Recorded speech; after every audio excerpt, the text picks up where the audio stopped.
Hey yo, what's going on, Good. everybody?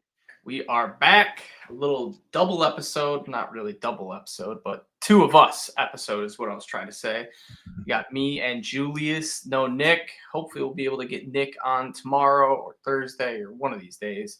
But nonetheless, we're here to give you guys a quick little recap about the Bears game. Now, we did have Nick on right after the game, so he only talked for like 2 minutes, and his laptop died. So check that out if you haven't. All the stuff's on YouTube.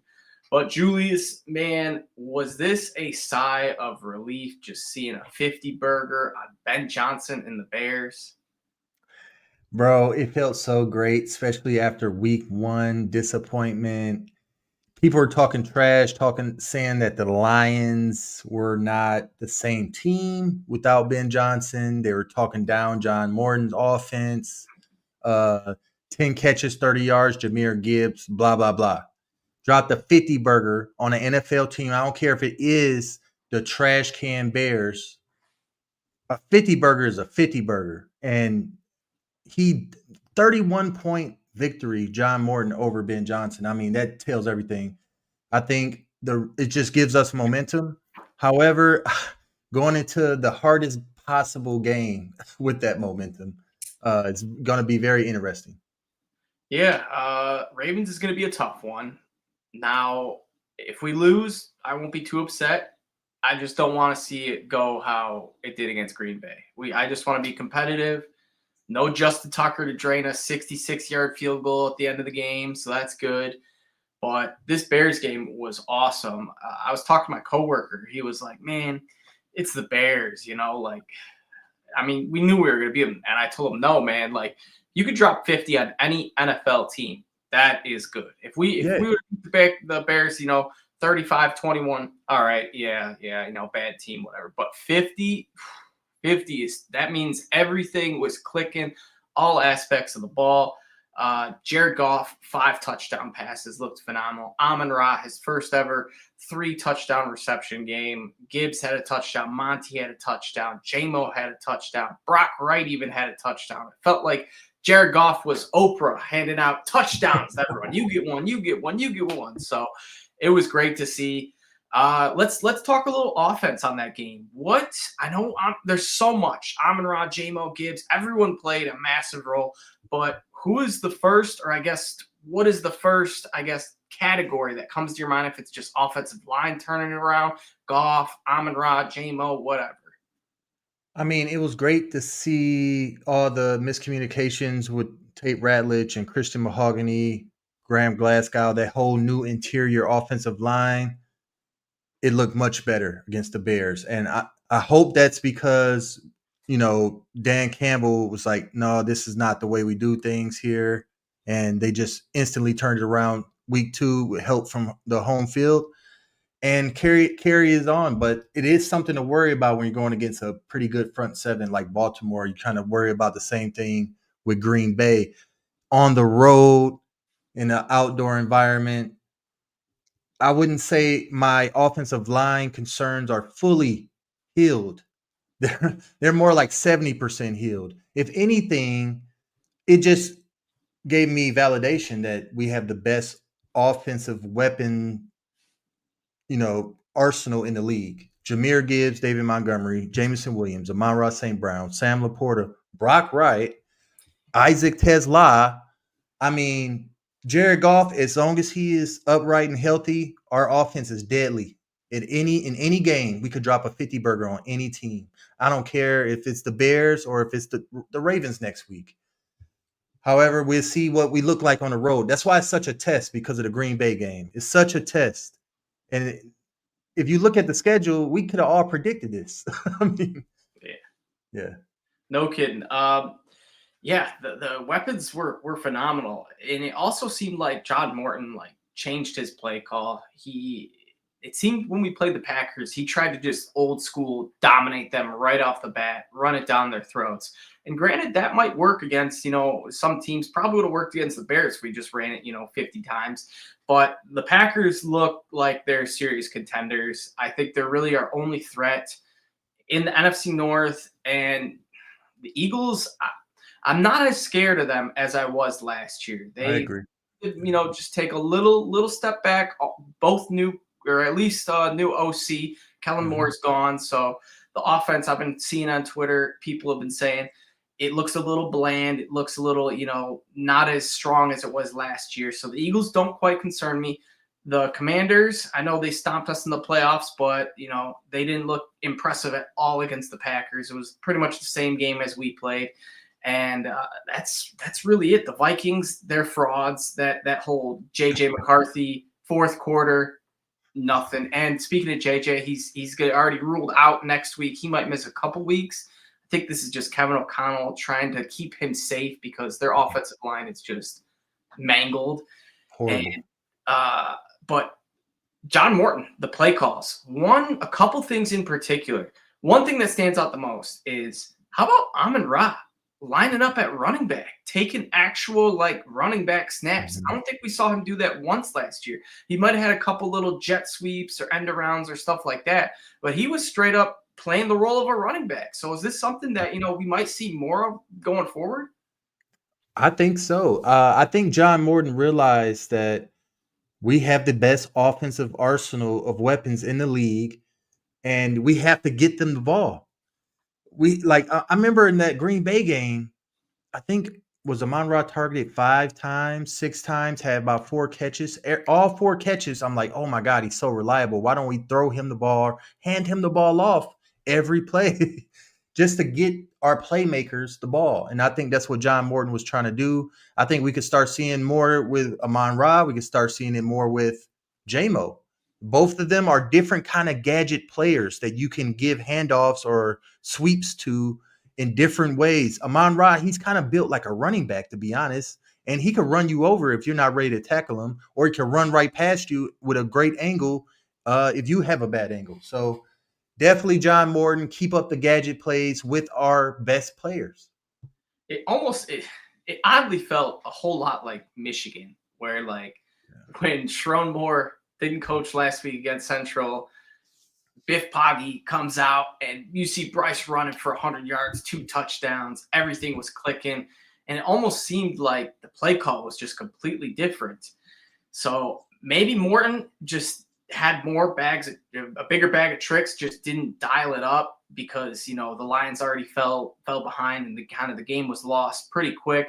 And I will say we did make red zone trips. We just couldn't convert. We had 3 red zone trips, and I think the first half, maybe first 3 quarters, 2 ended with field goals. 1 was an interception. If you get a touchdown, all 3 of those, the Lions are absolutely in that game, possibly win it.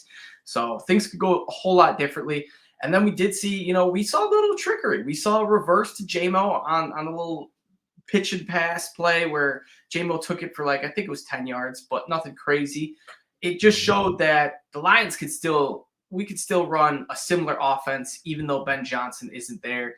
The players know how to do it. It's just you got to call the right plays at the right times. And John Morton, he really impressed me.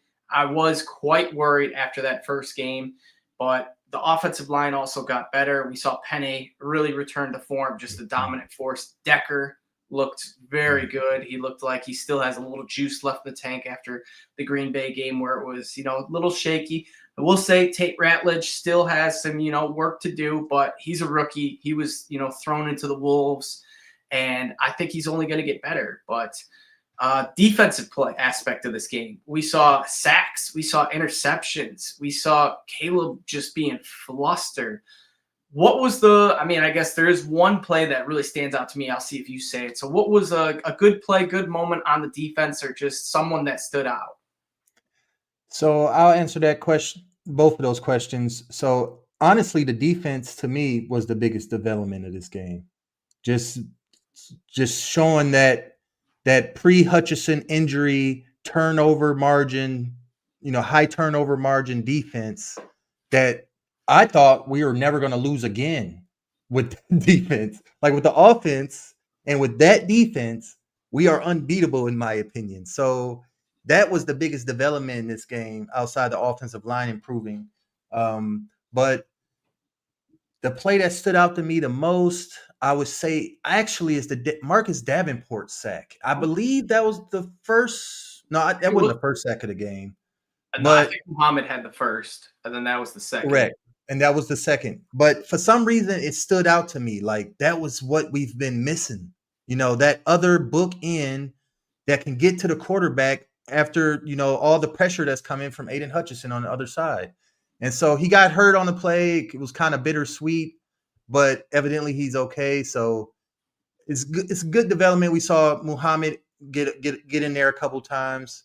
Having the defense and the pass rush get back to that high turnover margin propensity is the biggest development for this Detroit Lions team against the Bears.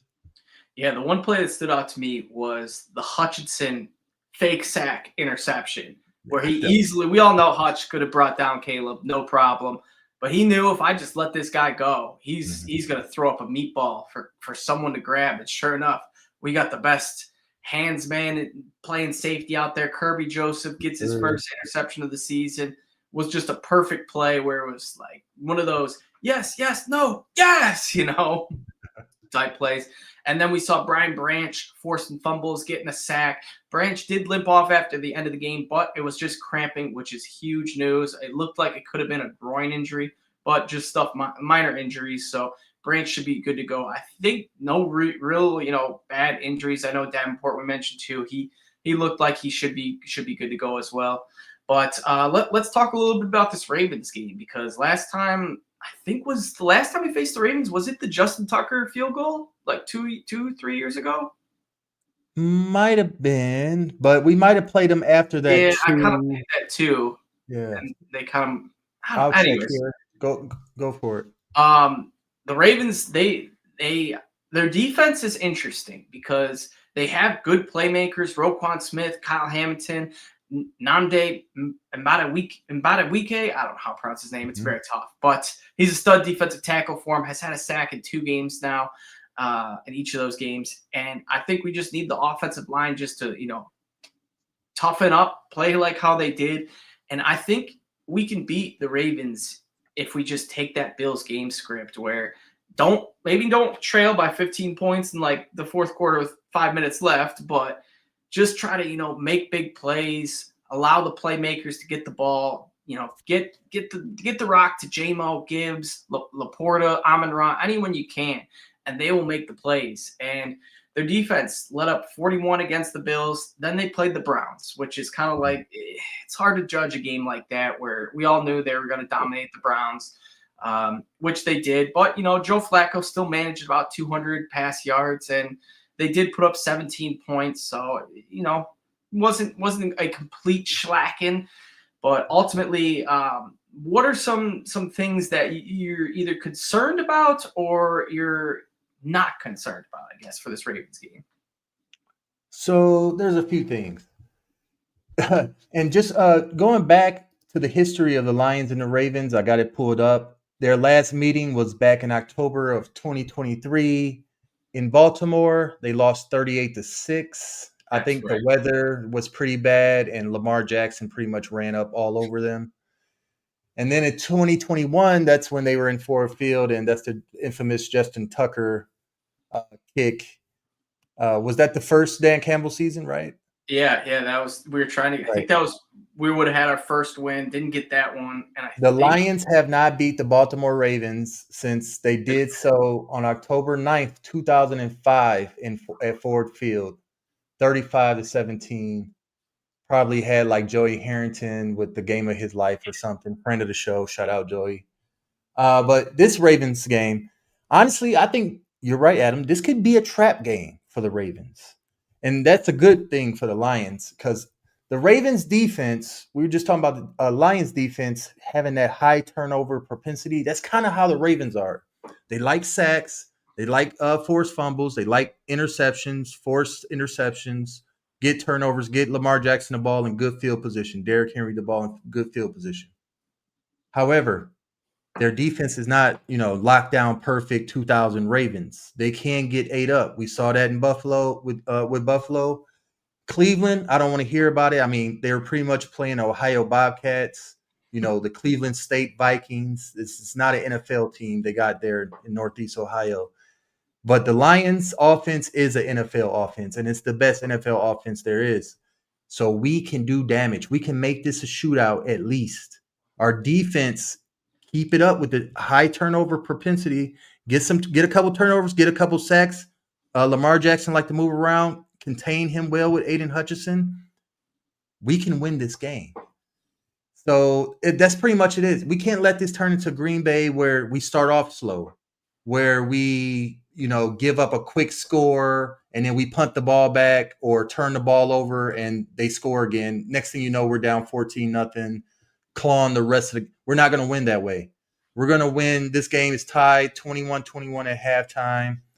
And I'm saying we keep up with Lamar the whole game. We keep up with that defense the whole game, spit for spat.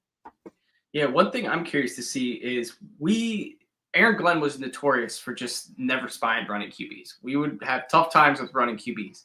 Curious to see how Kelvin Shepard deals with a legit, probably the best running quarterback in the NFL right now, Lamar Jackson. Well, the Cleveland actually, to their credit, the Cleveland State Vikings, they actually contained with Myles Garrett. They contained Lamar Jackson pretty well. He killed them with his arm. They also shut down Derrick Henry. Derrick Henry had like 11 carries for 23 yards, no touchdowns. I really don't know how that was possible given that game he had against Buffalo. But maybe it's just wear and tear. He's kind of starting to get old. Those good games aren't going to be as consistent as they are. Hopefully, he still takes one more game off to, recuperate. But I guess one thing I'm most concerned about is honestly probably just Lamar. I don't want to see him run all over, converting lots of third downs with his legs. Make him throw the ball. He's a decent passer, but he's not a great passer. Make him throw it, contain. Don't let up the big explosive plays. But let's dive into a key to victory. We will get Nick's when he hops on tomorrow, maybe. I don't know. But Julius, one key to victory. What is it? My one key to victory is offensive line. Continuity on the offensive line. If we can put 2 games in a row together, 2 good games in a row on the offensive line, we're back. We are back, and we possibly win this game. If our offensive line has a bad game, even average, we're probably going to lose.